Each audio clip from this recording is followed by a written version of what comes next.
Gusto nyo po ba mga bossing ko na lumakas ang inyong karisma? Meron po akong ituturo po sa inyo po mga bossing upang sa ganon lumakas ang inyong karisma. Ang taong malakas ang karisma, maituturing mo yan na swerte.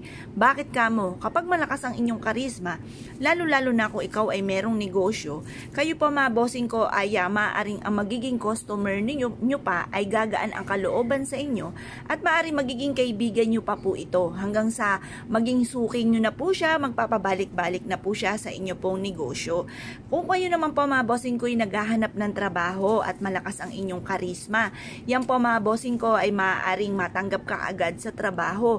Kasi may tao mga bossing ko na parang mabigat ang loob na minsan mapapaisip ka na parang anong problema ng taong ito, parang galit sa akin. Yung ganun ba mga bossing?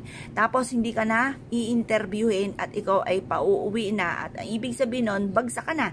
Yung mga ganun mga bossing, kaya kailangan malakas ang inyong karisma. Ngayon pa mga bossing, kung ano man po yung mga nirarakit ninyo, nag-aahente ka ng lupa, ng insurance, or kung ano man po yan ay maaaring kaagad kang makakabenta. Kaya maituturing mo na swerte ang pagkakaroon ng malakas na karisma.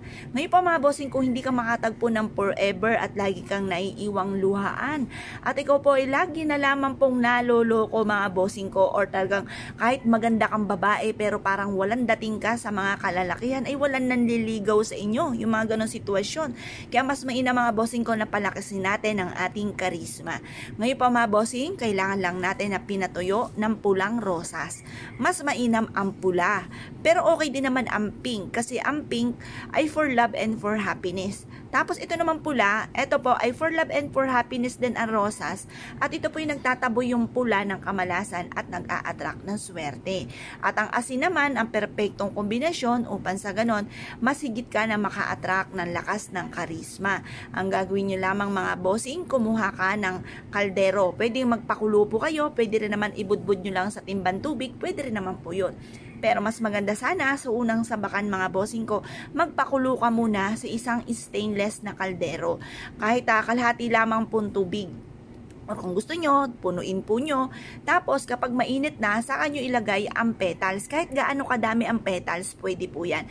Pero kung ikaw ay nagtitipid, gumamit ka ng bilang na 3, 5, or 7. Yun po ang bilang ha mga bossing. Ngayon pa mga bossing, lagyan nyo ito ng kaparanggot na asin. At pagkatapos maligo ka muna. Kapag kinakapaligo na, sa kalahating timbang tubig, ibuhos nyo ang pinagpakuluan. Tandisin ang inyo pong pinagpakuluan kung ito po ba ay mainit na. Kapag po ito ay mainit na, ay lagyan nyo pa ito ng tubig kasi baka mapaso kayo, kailangan tama lang sa inyo pong balat. Kapag po tama na sa inyong balat, ito po ay ibuhos po ninyo.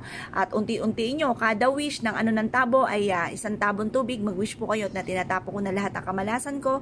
Huwag ka na muling babalik pa, siksik-liglig at umabot, maraming blessing ang darating sa akin.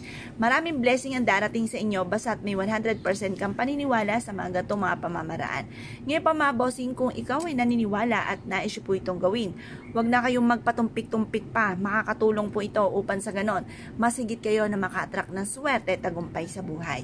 Kaya kung paniniwala at nais po itong gawin, ay siya mga bossing, good luck po sa inyo po lahat.